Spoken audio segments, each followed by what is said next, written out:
क्षेत्र क्षेत्रज्ञ का, विकार सहित प्रकृति और पुरुष का जो तत्व से भेद जानता है। एक तो आपके भीतर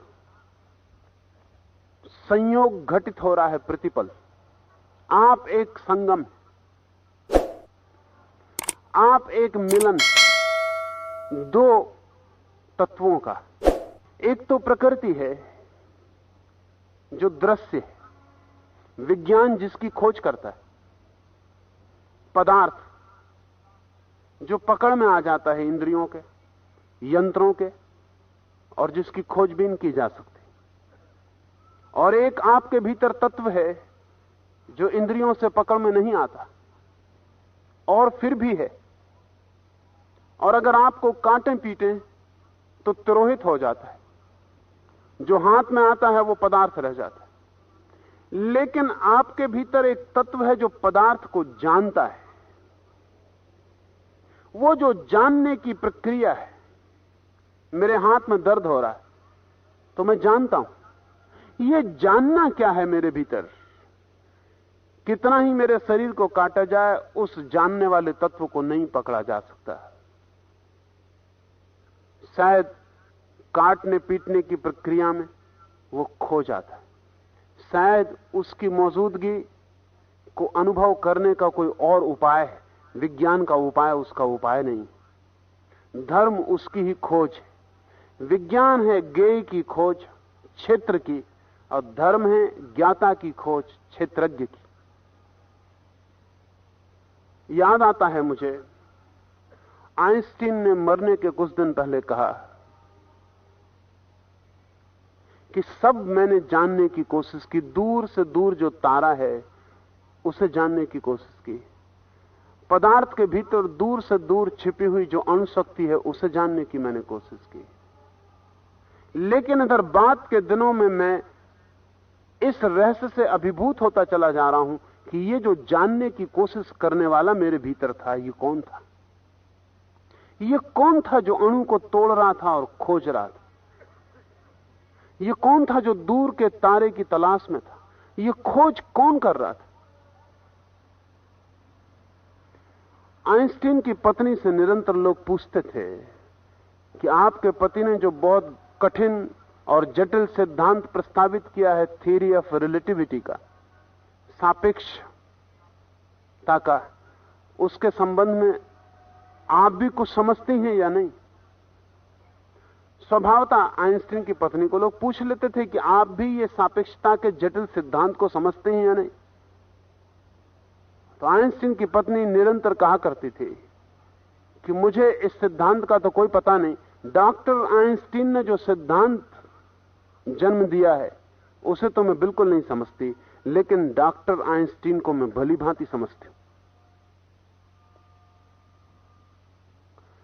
आइंस्टीन ने यह बात एक दफा किसी से कहते हुए पत्नी को सुन ली,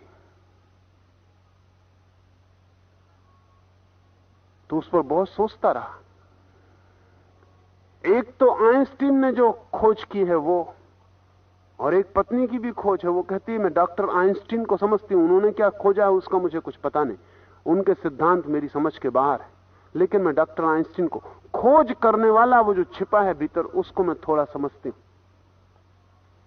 तो आइंस्टीन तो विज्ञान के रास्ते से खोज कर रहा है, पत्नी प्रेम के रास्ते से खोज कर रही। आइंस्टीन तो पदार्थ को तोड़ के खोज कर रहा है, पत्नी किन्हीं अदृश्य रास्तों से बिना तोड़े प्रवेश कर रही और खोज कर रही। आइंस्टीन तो इंद्रियों के माध्यम से कुछ विश्लेषण में लगा है, पत्नी किसी अतीन्द्रिय मार्ग से प्रवेश कर रही। प्रेम हो कि प्रार्थना हो कि ध्यान हो, सभी उस अदृश्य की खोज है जो सभी दृश्य के भीतर छिपा हुआ है। और जब तक व्यक्ति उसे खोजने नहीं चल पड़ा है, तब तक वो क्षेत्र के जगत में कितना ही इकट्ठा कर ले, दरिद्र ही रहेगा। और कितने ही बड़े महल बना ले और कितने ही बड़ी सख्त दीवारें सुरक्षा की तैयार कर ले, असुरक्षित ही रहेगा। और कुछ भी पाले, आखिर में मरेगा तब वो पाएगा कि गरीब, दीन, दुखी भिखारी मर रहा है। क्योंकि असली संपदा का स्रोत क्षेत्र में नहीं है, असली संपदा का स्रोत उसमें है जो इस क्षेत्र के भीतर छिपा है और जानता है। ज्ञान मनुष्य की गरिमा है, और ज्ञान का जो तत्व है वो इस बात में, इस विश्लेषण में, इस भेद विज्ञान में है कि मैं अपने को पृथक करके देख लूं उससे जिसमें मैं हूं। जैसे फूल की सुगंध उड़ जाती दूर, ऐसे ही व्यक्ति को सीखना पड़ता है अपने शरीर से दूर उड़ने की कला। जैसे सुगंध अदृश्य में खो जाती और दृश्य फूल खड़ा रह जाता, ऐसे ही स्वयं के ज्ञान के फूल में निचोड़ करना है और धीरे धीरे उस ज्ञान को ही बचा लेना है जो शुद्ध है। महावीर ने उसे केवल ज्ञान कहा है, जहां ज्ञाता का भी ख्याल नहीं रह जाता, सिर्फ जानने की शुद्धतम घटना रह जाती, जहां मैं सिर्फ जानता हूं और कुछ भी नहीं करता। एक घड़ी भर के लिए रोज 24 घड़ी में से इस भीतर की खोज के लिए निकाल लें, 23 घंटे दे दें शरीर के लिए और 1 घंटा बचा लें अपने लिए। वो आदमी व्यर्थ जी रहा है जिसके पास 1 घंटा भी अपने लिए नहीं। वो आदमी जी ही नहीं रहा जो 1 घंटा भी अपनी इस भीतर की खोज के लिए नहीं लगा रहा। क्योंकि आखिर में जब सारा हिसाब होता है तो जो भी हमने शरीर के तल पर कमाया है वो तो मौत छीन लेती है, और जो हमने भीतर के तल पर कमाया है वही केवल मौत नहीं छीन पाती, वही हमारे साथ होता है। इसे ख्याल रखें कि मौत आपसे कुछ छीनेगी, उस समय आपके पास बचाने योग्य है कुछ भी? अगर नहीं है तो जल्दी करें और 1 घंटा कम से कम रोज क्षेत्रज्ञ की तलाश में लगा दें। इतना ही करें, बैठ जाएं घंटे भर कुछ भी ना करें, एक बहुत छोटा सा प्रयोग करें। इतना ही करें कि तादाद ना करूंगा घंटे भर, आइडेंटिफिकेशन ना करूंगा घंटे भर। घंटे भर बैठ जाएं, पैर में चींटी काटेगी तो मैं ऐसा अनुभव करूंगा कि चींटी काटती है, ऐसा मुझे पता चल रहा है। मुझे चींटी काट रही है ऐसा नहीं। इसका यह मतलब नहीं कि चींटी काटते रहे और आप पकड़ के बैठे रहें, आप चींटी को हटा दें, लेकिन यह ध्यान रखें कि मैं जान रहा हूं कि शरीर चींटी को हटा रहा है। चींटी काट रही है यह भी मैं जान रहा हूं, शरीर चींटी को हटा रहा है यह भी मैं जान रहा हूं। सिर्फ मैं जान रहा हूं। पैर में दर्द शुरू हो गया बैठे बैठे तो मैं जान रहा हूं कि पैर में दर्द आ गया, फिर पैर को फैला लें। कोई जरूरत नहीं कि उसको अकड़ा के बैठे रहें और परेशान हो, पैर को फैला लें, लेकिन जानते रहें कि पैर फैल रहा है कष्ट के कारण, मैं जान रहा हूं। भीतर 1 घंटा एक ही काम करें कि किसी भी कृत्य से अपने को न जोड़ें और किसी भी घटना से अपने को न जोड़ें। आप एक 3 महीने के भीतर ही गीता के सूत्र को अनुभव करने लगेंगे, जो कि आप 30 जन्मों तक भी गीता पढ़ते रहें तो अनुभव नहीं होगा। 1 घंटा मैं सिर्फ ज्ञाता हूं, इसमें डूबे रहें। कुछ भी हो, पत्नी जोर से बर्तन पटक दे, क्योंकि पति जब ध्यान करे तो पत्नी बर्तन पटकेगी, या पत्नी ध्यान करे तो पति रेडियो जोर से चला देगा, अखबार पढ़ने लगेगा, बच्चे उपद्रव मचाने लगेंगे। जब बर्तन जोर से गिरे तो आप यही जानना कि बर्तन गिर रहा है, आवाज हो रही, मैं जान रहा हूं।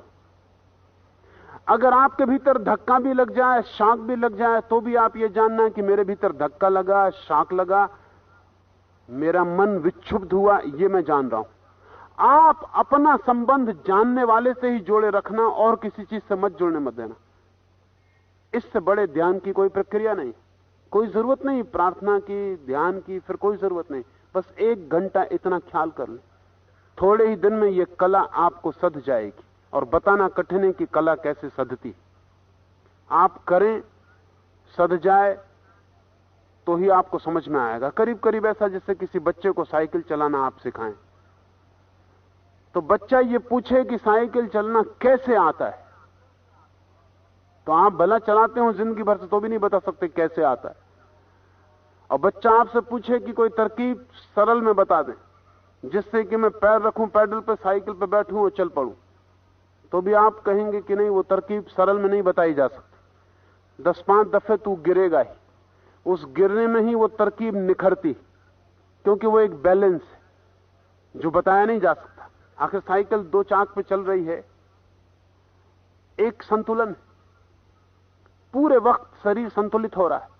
जरा इधर साइकिल झुकती है तो शरीर दूसरी तरफ झुक जाता है। और संतुलन गति के साथ ही बन सकता है। अगर गति बहुत धीमी हो जाए तो संतुलन बिगड़ जाएगा, अगर गति बहुत ज्यादा हो जाए तो भी संतुलन बिगड़ जाएगा। तो 2 तरह के संतुलन हैं, एक तो गति की एक सीमा, और शरीर के साथ संतुलन की बाएं दाएं कहीं ज्यादा ना झुक जाए। आप भी नहीं बता सकते, साइकिल आप चलाते हैं, आप भी नहीं बता सकते कि आप कैसे करते हैं ये संतुलन, आपको पता भी नहीं चलता, ये कला आपको आ जाती। 2-4 बार आप गिरते हैं, 2-4 बार गिर के आपको बीच बीच में ऐसा लगता है कि नहीं गिरे, थोड़ी दूर साइकिल चल भी गई, आपको भीतर संतुलन का अनुभव होना शुरू हो जाता। फिर एक दफा आदमी साइकिल चलाना सीख ले तो फिर जिंदगी में भूलता नहीं, सब चीजें भूल जाती। लेकिन 2 चीजें, तैरना और साइकिल चलाना, नहीं भूलते। सब चीजें भूल जाती हैं, जो भी आपने सीखी है भूल जाएंगी, फिर से सीखना पड़ेंगे। हालांकि दोबारा आप जल्दी सीख लेंगे, लेकिन सीखना पड़ेंगे। लेकिन साइकिल चलाना और तैरना 2 चीजें हैं जो आपने 50 साल तक भी न की हो, आप एकदम से बैठ जाएं साइकिल पर चलेगी। उसका कारण, तैरना और साइकिल चलाना एक ही तरह की घटना है, संतुलन। और वो संतुलन बौद्धिक नहीं है, वो संतुलन बौद्धिक नहीं, इसलिए आप बता भी नहीं सकते कि आप कैसे करते हैं। आप करके बता सकते कि मैं साइकिल चला के बता देता हूं, लेकिन क्या करता हूं ये मुझे भी पता नहीं। कुछ करते आप जरूर हैं, लेकिन वो करना इतना सुसंगठित है, इतना इंटीग्रेटेड है, आपका पूरा शरीर मन सब इतना समाविष्ट है उसमें, और वो आपने सिद्धांत की तरह नहीं सीखा है, वो आपने साइकिल पे गिर के, चला के, उठ के सीखा है। वो आप सीख गए हैं, वो आपकी कला बन गई। कला और विज्ञान में यही फर्क है, विज्ञान शास्त्र से भी सीखा जा सकता, कला सिर्फ अनुभव से सीखी जा सकती। विज्ञान किताब में लिख के दिया जा सकता है, कला लिख के नहीं दी जा सकती। इसलिए धर्म में गुरु का इतना स्थान, उसका स्थान इसीलिए है कि वो कुछ जानता है जिसको वो भी आपको कह नहीं सकता, वो भी आपको करवा सकता है। आप भी गिरेंगे, उठेंगे और एक दिन सीख जाएंगे। उसकी छाया में आप भयभीत ना होंगे, गिरेंगे तो भी डरेंगे ना। उसके भरोसे में, उसकी आस्था में आप आशा बनाए रखेंगे कि आज गिर रहा हूं तो कल चलने लगूंगा। उसकी छत्र छाया में आपको आसानी होगी कला सीख लेने की। ध्यान एक कला है, गहनतम कला है, और करने से ही आती है। आप इस छोटे से प्रयोग को करें, एक घड़ी चाहे कुछ भी हो जाए, बहुत मुश्किल पड़ेगी, क्योंकि बार बार मन तादात्म्य कर लेगा। पैर में चींटी काटेगी और आप तत्क्षण समझेंगे कि मुझे चींटी ने काट लिया, और आपको पता भी नहीं चलेगा, आपका हाथ चींटी को फेंक देगा और आप समझेंगे कि मैंने चींटी को हटा दी। मगर थोड़े दिन कोशिश करने पर, साइकिल जैसा चलाने पे आदमी गिरेगा, उठेगा, बहुत बार तादात्म्य हो जाएगा, उसका मतलब आप गिर गए। कभी कभी तादात्म्य छूटेगा, उसका मतलब 2 कदम साइकिल चल गई। लेकिन जब पहली दफा 2 कदम भी साइकिल चलती है तो जो आनंद का अनुभव होता है, आप मुक्त हो गए, एक कला आ गई, एक नया अनुभव, आप हवा में तैरने लगे। जब पहली दफा कोई 2 हाथ मारता है और तैर लेता है और पानी की ताकत से मुक्त हो जाता है और पानी अब डुबा नहीं सकता, आप मालिक हो गए, तो वो जो आनंद अनुभव होता है तैरने वाले को, वो जिन्होंने तैरा नहीं है उन्हें कभी अनुभव नहीं हो सकता। पानी पर विजय मिल गई। जब आप ध्यान में तैरना सीख जाते हैं तो शरीर पर विजय मिल जाती। और वो गहनतम कला है, मगर आप करें तो ही ये हो सकता है। और ये सूत्र बड़ा कीमती है। ये साधारण मेथड और विधियों जैसा नहीं है कि कोई किसी को मंत्र दे देता है कि मंत्र बैठ के घोंटते रहो, कोई कुछ और कर देता है। ये बहुत सीधा, सरल, साफ, लेकिन ज्यादा समय लेगा। मंत्र इत्यादि का जप करने से जल्दी कुछ घटनाएं घटनी शुरू हो जाती, लेकिन उन घटनाओं का बहुत मूल्य नहीं। मंत्र की यात्रा से जाने वाले व्यक्ति को भी आखिर में इस सूत्र का उपयोग करना पड़ता है और उसे भीतर यह अनुभव करना पड़ता है कि जो मंत्र बोल रहा है वो मैं नहीं, और वो जो मंत्र का जो जपन चल रहा है वो मैं नहीं। उसे अंत में यह भी अनुभव करना पड़ता है कि वो जो ओम का भीतर पाठ हो रहा है वो भी मैं देख रहा हूं, सुन रहा हूं, मैं नहीं। ये सूत्र तो उपयोग करना ही पड़ता है। किसी भी विधि का कोई उपयोग करे, अगर इस सूत्र का बिना उपयोग किए कोई किसी विधि का प्रयोग करता हो तो वो आज नहीं कल आत्ममूर्छा में पड़ जाए। ये सूत्र बुनियादी है और सभी विधियों के प्रारंभ में, मध्य में या अंत में कहीं ना कहीं ये सूत्र मौजूद रहेगा। इससे उचित है कि विधियों की फिक्र ही छोड़ दें, सीधा इस सूत्र पर ही काम करें। 1 घंटा निकाल लें और चाहे कितनी ही अड़चन मालूम पड़े, बड़ी अड़चन मालूम होगी, भीतर सब पसीना पसीना हो जाएगा। शरीर नहीं, भीतर बहुत पसीना पसीना हो जाएंगे। बड़ी अड़चन मालूम पड़ेगी, हर मिनट पे चूक हो जाएगी, हर बार एक चीज से बचेंगे और दूसरी चीज में तादात्म्य हो जाएगा। लेकिन जारी रखें, किसी चीज से जुड़े मत, और एक ही ख्याल रखें कि मैं जानने वाला, मैं जानने वाला, मैं जानने वाला। मैं ऐसा कह रहा हूं इसका मतलब नहीं कि आप भीतर दोहराते रहें कि मैं जानने वाला, मैं जानने वाला। अगर आप ये दोहरा रहे हैं तो आप भूल में पड़ गए, क्योंकि ये दोहराने वाला शरीर ही। ये अगर आप दोहरा रहे हैं तो इसको भी जानने वाला मैं हूं, जो जान रहा है कि ये बात दोहराई जा रही कि मैं जानने वाला, मैं जानने वाला। इसको भीतर बारीक काटते जाना है और एक ही जगह खड़े होने की कला सीखनी है कि मैं सिर्फ ज्ञान, शब्द में नहीं, ऐसा दोहराना नहीं है भीतर, ऐसा भीतर जानना है कि मैं ज्ञान हूं, और तोड़ना है सब तादात्म्य से। तो आपको पता चलेगा कि शरीर क्षेत्र है, शरीर के भीतर छिपे आप क्षेत्रज्ञ हैं, और ये जो क्षेत्रज्ञ हैं